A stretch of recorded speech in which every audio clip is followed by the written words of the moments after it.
Bonjour à tous.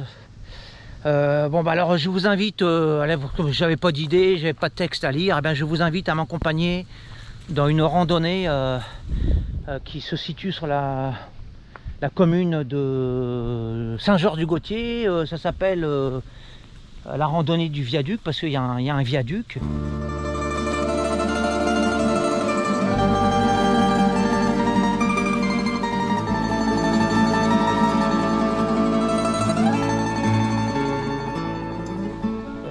Enfin bref, comme je n'ai rien de particulier à vous dire, je me dis je vais faire une vidéo où je vais inviter tous ceux qui daignent encore me suivre de m'accompagner justement dans ces chemins pédestres.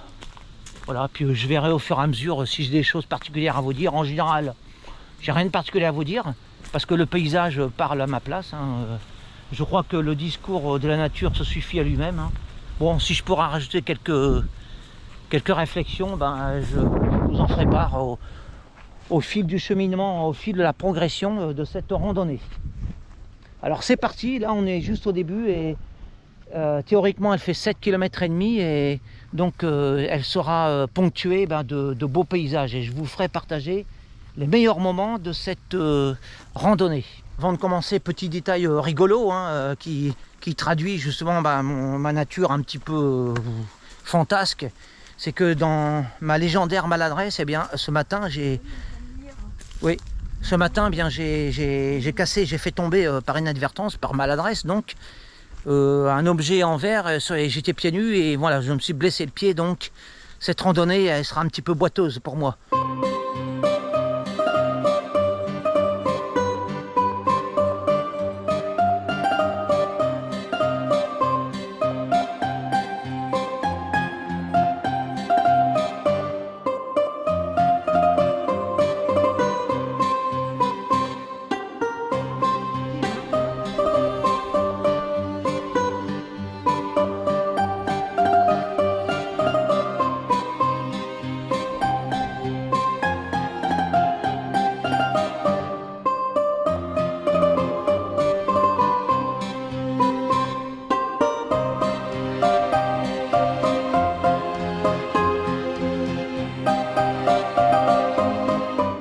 Belle vache. Font penser à Marlène Schiappa.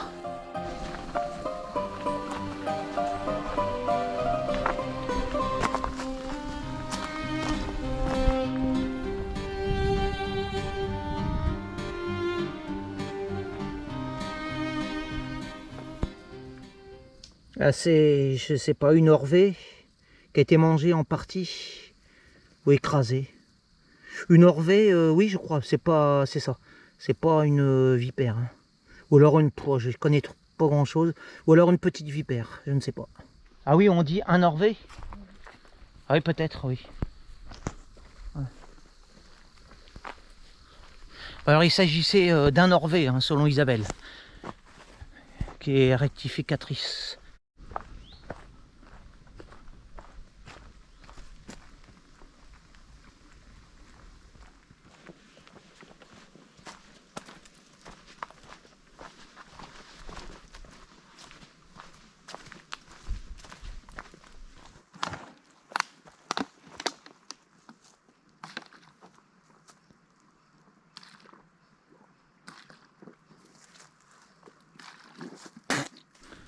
Comme vous pouvez le constater, nous approchons du viaduc. Alors ce viaduc, en fait, il a une histoire.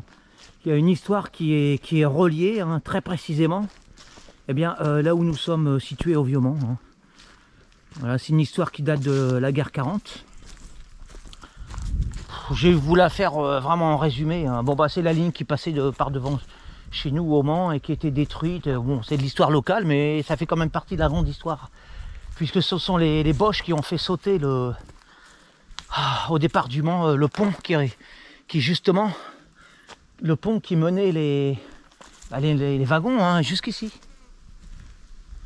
Voilà. Alors, comme beaucoup de ce genre d'édifices, il a été, bien sûr, il n'y a plus de trains qui circulent depuis les années 40. C'était reconverti en sol élastique. Alors il y a des gens plus ou moins intelligents qui payent quand même assez cher hein, pour risquer leur vie. Voilà, ça fait partie de la vie moderne, ça. Quand un pays justement n'est plus en guerre depuis un certain temps, les hommes ont besoin d'éprouver des émotions fortes et ils sont prêts à payer assez cher hein, pour ça, ce qui n'est pas mon cas.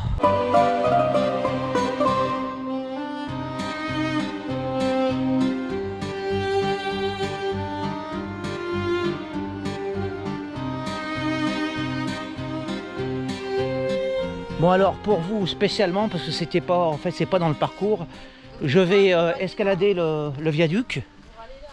Oui, je vais escalader le viaduc et pour vous montrer.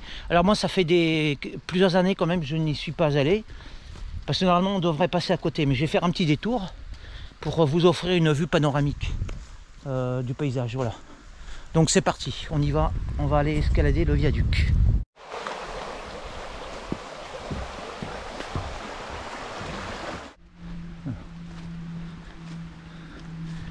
Bon alors Isabelle va m'attendre derrière pour lui éviter de faire ce détour inutile pour elle. C'est vous qui en profiterez, voilà.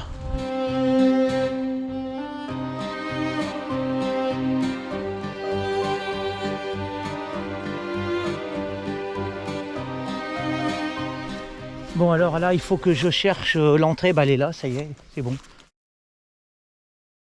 C'est parti.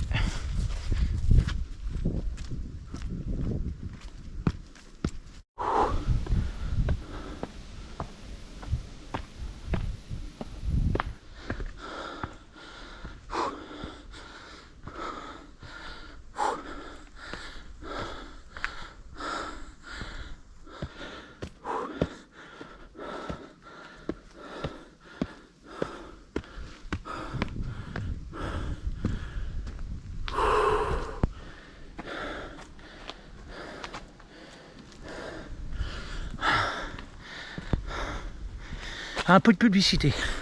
Allez, pour nos boulangers artisans français. Voilà. Ça, je peux me permettre. Pour du pain, je peux me permettre.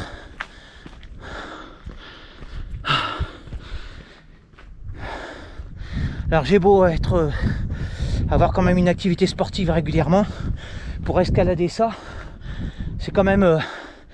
il faut quand même être bien en forme. Hein.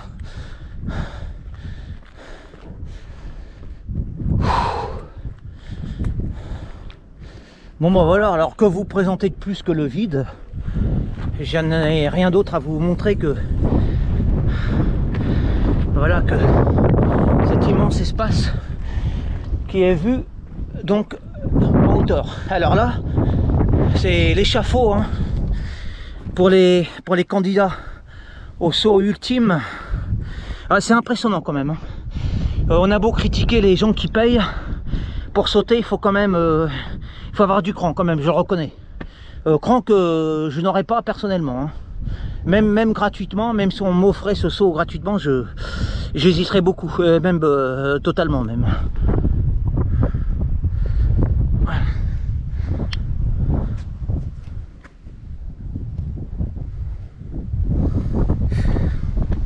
Voilà, c'est vertigineux.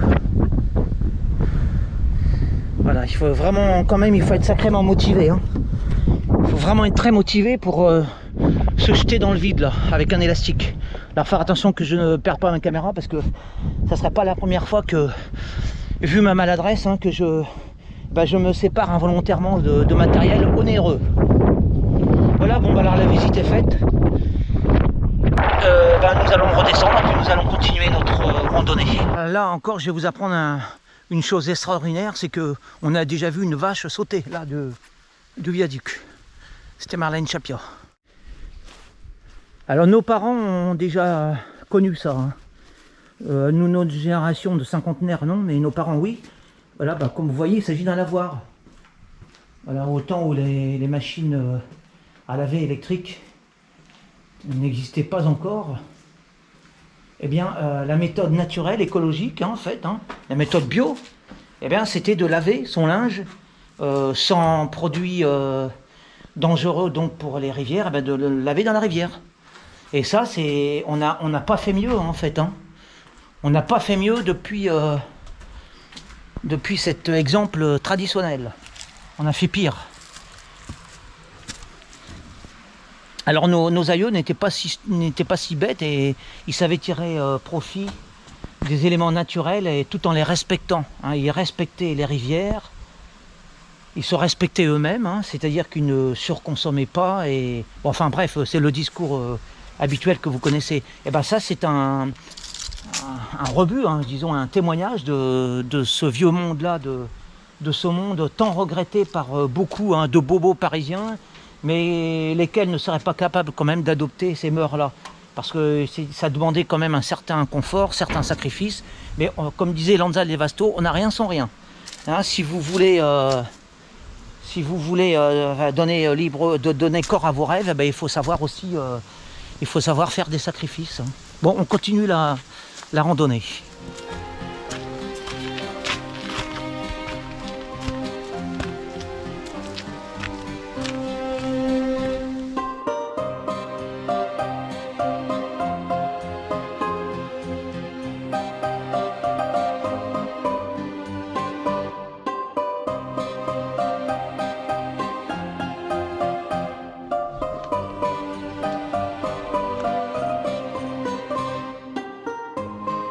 Soleil de plomb et côte abrupte.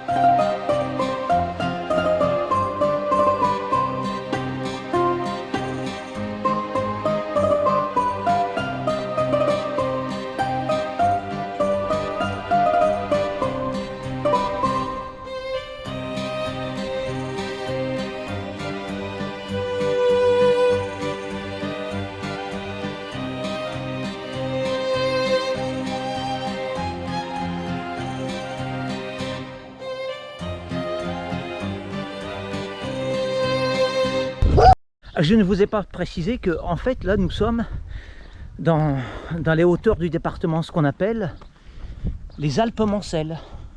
Vous avez les Alpes que tout le monde connaît, puis vous avez dans la Sarthe ce qu'on appelle donc les Alpes Mancelles.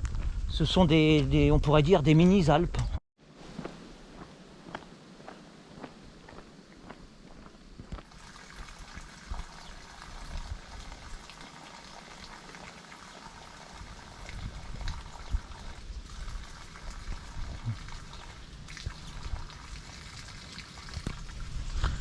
Bah disons Marlène, ça y va, hein. Elle avait envie quand même.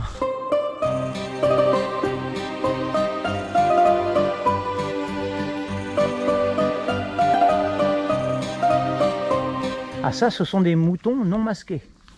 Voilà, c'est une autre race de moutons. Hein. Des moutons libres. Je sais pas s'ils sont mûrs. Hein. Ça va, ils sont juste mûrs. Pas l'époque encore. Non mais... Le mois de septembre-octobre. Oui mais ils sont mangeables, certains sont mangeables. Ouais. Alors nous nous engageons dans la dernière ligne droite de cette extraordinaire randonnée où il ne se passe rien mais en même temps il se passe de menues choses qui font que raccorder l'un à l'autre, eh ben, ça fait un tout extraordinaire et ça s'appelle la vie. Je rappelle pour ceux qui auraient oublié ce que c'est que la vie.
ça, alors c'est un Norvé.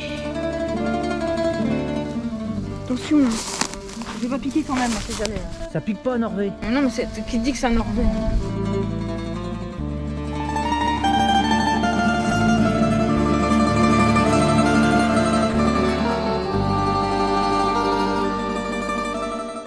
C'est cette randonnée, non celle-là, le bleu qu'on suit.